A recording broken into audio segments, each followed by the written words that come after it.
Ustaz rahimakumullah,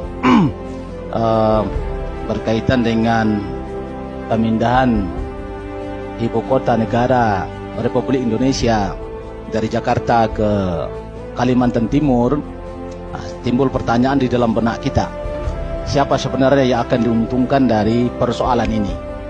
Apakah betul rakyat banyak yang akan diuntungkan, ataukah rakyat Kalimantan yang akan diuntungkan, ataukah masyarakat adat di sana yang akan diuntungkan? Sekarang kita bisa melihat bahwa ternyata yang berkuasa sebenarnya, yang mengatur kehidupan kita pada hari ini, orang menyebut istilahnya adalah oligarki. Nah, apa itu oligarki? Oligarki itu adalah sekelompok orang. Jadi bukan satu orang, sekelompok orang yang dia punya kemampuan untuk mengatur, ya, merubah, melaksanakan apa yang dia maui lewat tangan orang lain. Nah, itu oligarki, ya. Jadi dia tidak langsung beraktivitas untuk mewujudkan keinginan dia, tapi lewat tangan orang lain. Nah, siapa tangan orang lain itu? Itu adalah para penguasa. Jadi penguasa hari ini sesungguhnya yang berkuasa bukan mereka. Yang berkuasa adalah orang-orang yang ada di belakang mereka. Siapa itu orang-orang yang di belakang mereka? Pasti orang-orang yang punya uang. Nah, ya, orang-orang yang punya uang. Kenapa begitu? Pituah sudah mengatakan kepada kita. Kita orang Minangkabau mengatakan, dek piti sagalo jadi, dek ameh sagalo kami. Kalau kita punya uang, apapun bisa kita inginkan. Kalau kita punya emas, apapun bisa kita dapatkan. Itulah mereka, ya. Jadi makanya kalau kita lihat siapa yang punya kepentingan dengan pemindahan ibu kota ini, itu adalah orang-orang yang punya uang. Ya. Siapa mereka? Nah, sekarang kita lihat para alim rahimakumullah. Kalau kita lihat pemindahan ibu kota ke Penajem Pasir Utara, ya, dengan luasan lebih kurang 180.000 hektar dan akan dikembangkan lebih kurang sampai 252.000 hektar, ya. Itu bukan wilayah yang kecil, ya.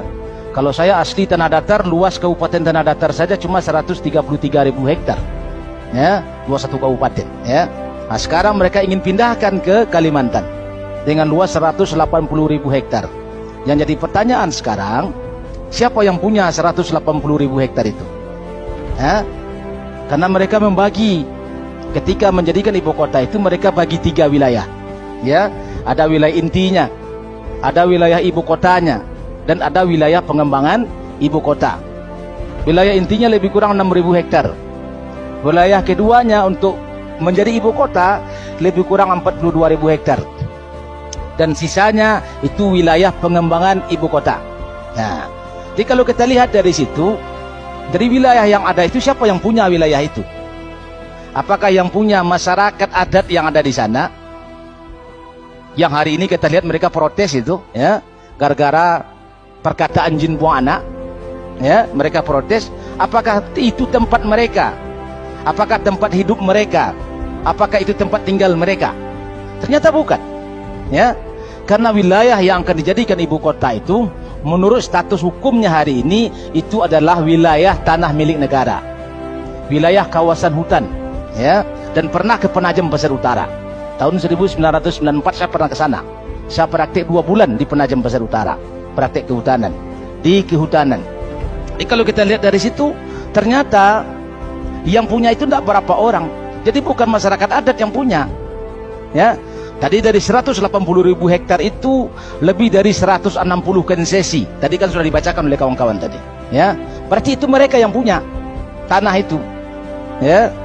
Mereka yang akan mendapatkan untung langsung dari kawasan ibu kota itu. Makanya kalau kawasan inti katanya tadi lebih kurang 6.000 hektar, itu punya siapa? Satu orang yang punya, ya. Cuma satu orang yang punya, yaitu Sukanto Tanoto. Itu di bawah PT ITSI Hutani Manunggal. Kalau ITSI itu International Timber Corporation Indonesia, itu perusahaan kehutanan. Dan di wilayah yang kedua lebih kurang 42.000 hektar yang banyak punya Hasim Joyo Hadikusumo, ya. Itu di bawah PT ITSI Kartika